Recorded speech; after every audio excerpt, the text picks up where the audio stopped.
இயேசு கிறிஸ்துவின் உயிர்த்தெழுதலை நாங்கள் நினைவு கூர்ந்து கொண்டிருக்கிறோம். சகலரும் எல்லா இடங்களிலும் கர்த்தராகிய இயேசு கிறிஸ்து மரித்து நமக்காய் 3ஆம் நாளிலே ஒரு உயிரோடு எழுந்தார் என்பதை நிச்சயித்து நாங்கள் அதற்கு சாட்சிகளாய் இருக்கிறோம். அந்த நினைவு கூறுதலை இன்றும் உலகமெங்கும் அனைவராலும் நினைவு கூறப்பட்டுக் கொண்டிருக்கிறது. இன்றைய நாளிலும் அநேகர் நீங்கள் மரணத்தை குறித்து பயத்தோடும், வியாதிகள், வேதனைகள், பாடுகள், உலகத்திலே இருக்கிறதான துன்பங்கள், கஷ்டங்களை நினைத்து நீங்கள் ஒரு பயத்திலே, நீங்கள் ஒரு கட்டுக்குள்ளே, ஒரு அடிமைத்தனத்துக்குள்ளே நீங்கள் அகப்பட்டிருக்கலாம். அப்படி என்னுடைய வாழ்க்கை மாறிவிட்டதே என்று நீங்கள் யோசிக்கலாம். நீங்கள் ஒன்றுக்கும் கவலைப்படாமல் உங்கள் எல்லா வேண்டுதல்களையும் கர்த்தராகிய இயேசு கிறிஸ்துவின் மேல் நீங்கள் வைத்து விடுங்கள். ஏனென்றால் எங்களுடைய பாடுகளுக்காக, எங்களுடைய வேதனைகளுக்காக, எங்களுடைய கஷ்டங்களுக்காக, எங்களுடைய மீட்பிற்காக கர்த்தர் உயிர்த்தெழுந்தார்.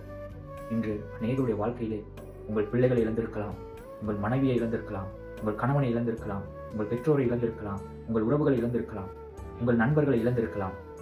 நீங்கள் எல்லோராலும் கைவிடப்பட்டிருக்கலாம். ஒன்றை மாத்திரம் விசுவாசியுங்கள், இயேசு கிறிஸ்து உயிர்த்தெழுந்தார். அவர் இன்றும் ஜீவனோடு இருக்கிறார். இயேசுவின் நாட்களிலே அவர் உயிர்த்தெழுந்த பின்பு ஏறக்குறைய 500 பேருக்கு அவர் தரிசனமாகி அவரை கண்டதாக சாட்சிகளை ஏற்படுத்தினார். அவர் உயிர்த்தெழுந்தார் என்பதை நிரூபித்தார். இன்று அதற்கு நாங்களும் சாட்சிகளாய் இருக்கிறோம். அது உண்மை. ஆகவே அந்த உயிர்த்தெழுந்த இயேசு கிறிஸ்து இன்று நம்முடைய மத்தியிலே அவர் வாசம் செய்து கொண்டிருக்கிறார்.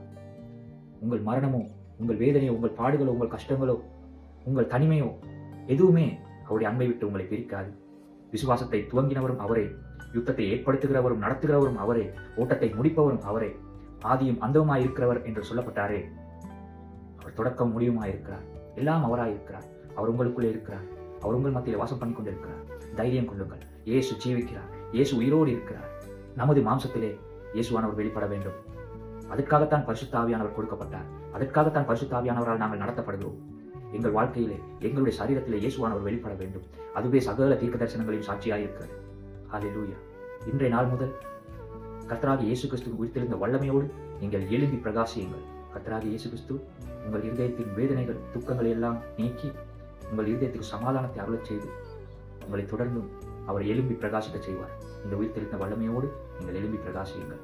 அனைவருக்கும் வாழ்த்துக்கள். God bless you all.